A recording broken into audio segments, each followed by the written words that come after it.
Уламж нунаахын ихэнж занд байна. Өнөөдөр та бүхэндээ эрүүл хооллох зарчим ба тарсны ач холбогдлын тухай ярилцахаар бэлдсэн байгаа. За эрүүл хооллох зарчмын тухайд бид нар олон төрлийн зарчмууд байдаг. Тэрэн дундаас өнөөдөр би аль зарчмыг голлон ярих гэж байна гэхээр хүн бол тухайн цаг улиралдаа гарч ирж байгаа хоол хүнсийг хэрэглэх нь хамгийн үр дүнтэй байдаг.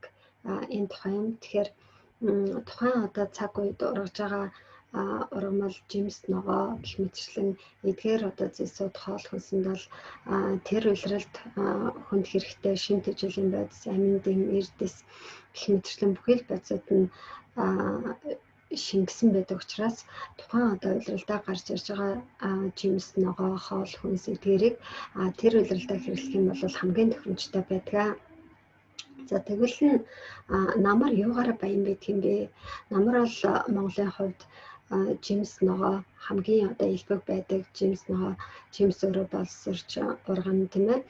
Тэгээд мөн одоо хавар ногоо тарчаад намар олон төрлийн ногоонуудыг хурааж авдаг. Тэгэхээр энэ намар одоо бэлэн болж боловсрч байгаа жимсийг ногоог хэрэглэх нь бол маш зүйтэй юм аа. Тэгэхээр бусад одоо улиралд хэрэглэдэг хоол хүнсээ хэрэгжилсэн ч гэлээ гэсэн намрын улиралд бол яг одоо боловсрсон байгаа. Эдгээр одоо олон төрлийн хүнсний ногоонууд мөн одоо жимс, самар гэх мэтчлэн эдгээр зүйлсүүдийг хэрэглэх нь хамгийн зөв сонголт болно.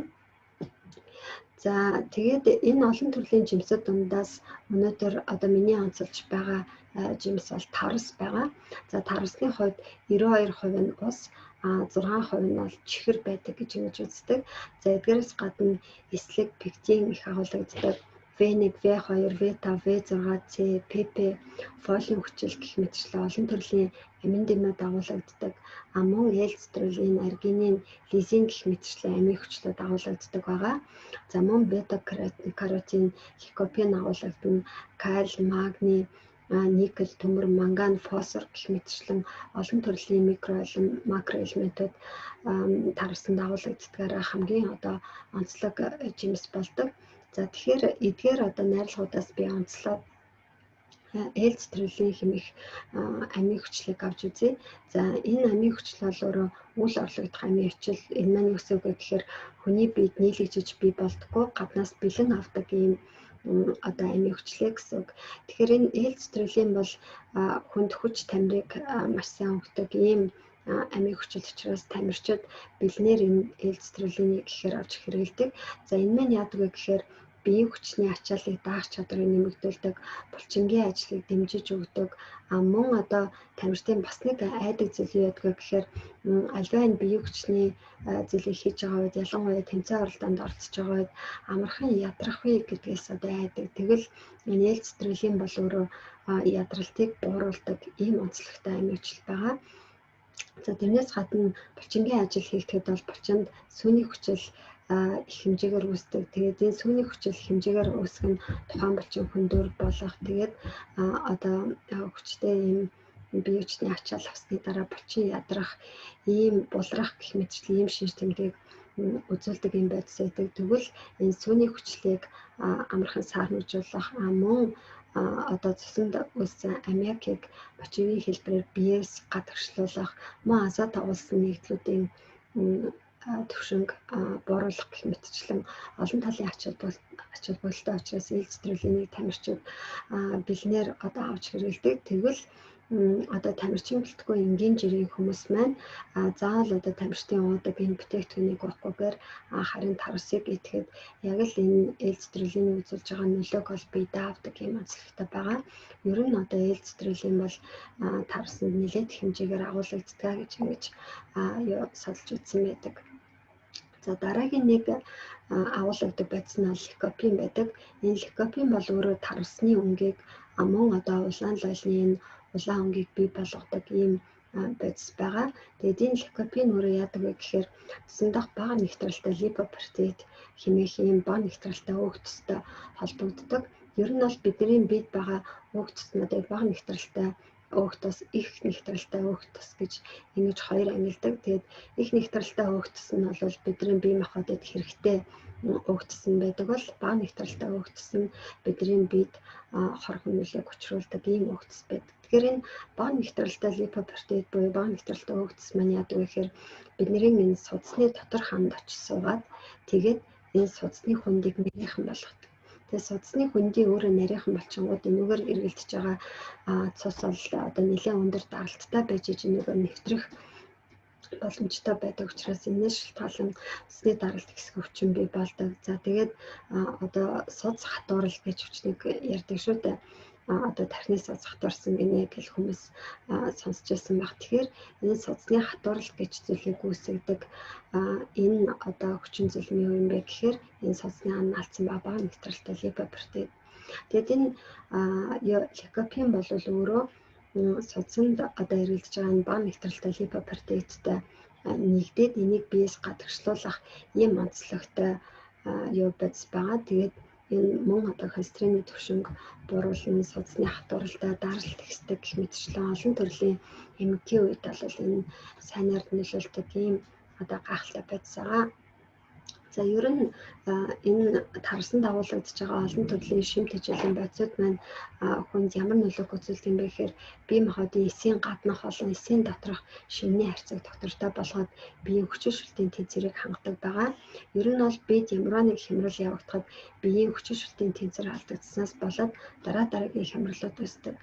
Тэгвэл тарсыг хэрэглэж байгаа үед энэ хүчин шүлтийн тэнцвэр буцаад хэвийн байдалд ордог учраас маш олон төрлийн эмгэг байдлууд буцаад хэвийн байдалд орох нөхцөл нь бүрддэг ийм онцлогтой. За тарсан дагуулгадж байгаа олон төрлийн одоо антиоксидант бодисууд дээрэс нь амин дэм эдгээр бол энэ эд эсийн нөхөн төлжилтийг сайжруулна. Тэгээд эрт хөгшрөлтийг зогсооно. Зүрх судасны үйл ажиллагаа сайжруулна гэх мэтчлэн олон төрлийн сайн нөлөөг үзүүлдэг. За тэгээд тарс бол өөрөө одоо их хэмжээгээр усыг агуулдаг, мөн агуулгадж байгаа тэр шимт хичээлийн байцууд нь илгийг цэвэрлэх, бөөрийг цэвэрлэх, ходоодыг цэвэрлэх, мөн одоо энэ илэг бөөр ходоодны өрсөлдөөс сэргийлэх ийм ач холбогдолтой байдаг. За та бүхэн маань цусны чулуу гэж зөндөө сонсч байсан баг. Тэгэхээр тэрнтэй ижилхэн бөөрийн чулуу гэж зөвлөхөнд үздэг. Тэгвэл нь одоо жилдээ нэг удаа ялангуяа одоо намартаа энэ тарсны цэвэрлэгийг хийхэд бол шээсийг маш сайн хөгдөг учраас хаван бууруулдаг. Тэгээд шээс сайн хөгдөж байгаа учраас бөөрийн чулуу одоо эсэрхэг тэр чулуунууд хоорондоо тэр талдууд маань нийлээд ингээд том чулуу болдог. Тэгэхээр энэ бөөрийн чулуу үсгээс сэргийлдэг. Мөн одоо түрүү В1, В2, В6 гэх мэтчлэн олон төрлийн B-ийн төрлийн витаминууд агуулгадаг гэдгийг та бүхэн маань анзаарсан баг. Тэгэхээр эдгээр одоо витаминууд бидний тархины үйл ажиллагааг сайжруулдаг. За мөн арсыг цэвэрлэх, арсыг чангаруулах, арсыг уян зөөлөн болгох, арсны өнгийг сэргээх, сэвх толбыг арилгах гэх мэтчлэн эдгээр нөлөөтэй. За тэгээд антиоксидантын нөлөө нь бол хорт хавдраас өрсөлдөөн сэргийлэх, биеэс одоо хортой бодисуудыг хөөж гадагшлуулах энэ нөлөө нь бол хорт хавдраас өрсөлдөөн сэргийлэх ийм сайн нөлөөг үзүүлдэг байна. За хэрвээ одоо тарс маань ийм олон төрлийн ач холбогдолтой юм бол энэ тарсыг яаж хэрэглэх юм бэ гэдэг асуудал гарч ирнэ тийм ээ.